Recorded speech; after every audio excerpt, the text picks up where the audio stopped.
Olá, meu nome é Ernesto e esse é o trabalho de funções transcendentes, sobre a crítica de um vídeo. Eu escolhi o vídeo Descomplica sobre funções matemáticas, pois era um vídeo que se relacionava com o nosso conteúdo de aula, mesmo que de forma limitada, mostrando os gráficos das funções afim, quadráticas, exponenciais, logaritmas e trigonométricas. Tem alguns pontos que quero comentar sobre o vídeo, onde acho que poderia melhorar. Começando pela função afim, eles mostram e explicam o que o a faz, tornando crescente ou decrescente a função. Mas eles não explicam o que o b faz, que quanto maior o b, mais deslocada para a esquerda a função é, e quanto menor o b, mais deslocado para a direita. Eu acho que isso poderia ter sido adicionado. Outra coisa, que na função exponencial, eles mostram como se ela fosse a na x.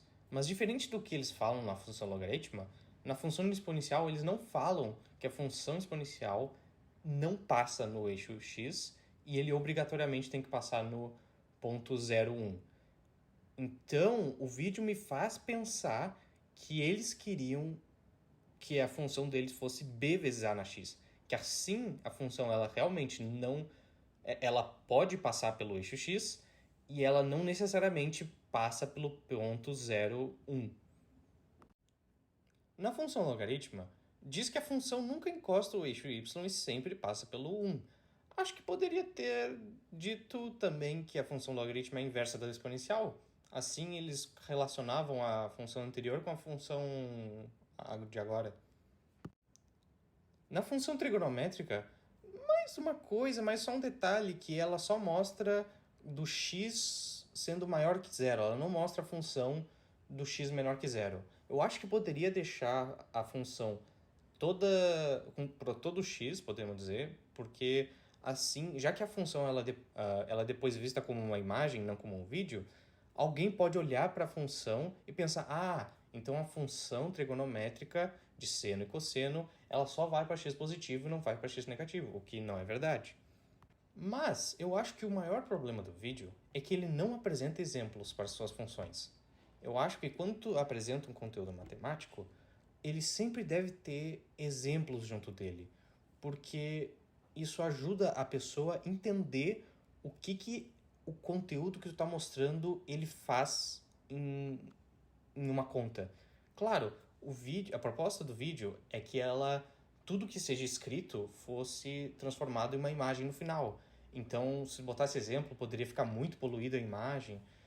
Mas eu acho que já que é feito em um formato de vídeo, o vídeo poderia apresentar a função, daí mostrar um exemplo e depois pode tirar o exemplo, tirar da parte final, mas deixar ele no vídeo, porque isso deixaria o vídeo muito melhor de se entender por uma pessoa que está querendo procurar um resumo desses conteúdos de matemática. Dito tudo isso, a pergunta que fica é: o vídeo pode ser usado em uma escola básica? Eu acho que sim. Por mais que tenha criticado alguns tópicos do vídeo, eu acho que ele pode ser de grande ajuda para quem não consegue visualizar o gráfico só com a função escrita. A pessoa vê f de x igual a vezes x mais b. Não entendo isso. Como é que isso funciona? Ela vê aquele vídeo e o vídeo ele deixa todo ilustrado o que é essa função. Claro, acho que a função ainda deveria receber a ajuda do professor, já que a função não apresenta exemplo, então o professor poderia apresentar um exemplo, poderia ir pausando o vídeo e colocando um exemplo no quadro para explicar para os alunos. Mas, dito isso, eu acho que sim, o vídeo é bom para ser mostrado numa escola, já que ele ilustra os gráficos que o aluno poderia ter dificuldade de entender a matéria.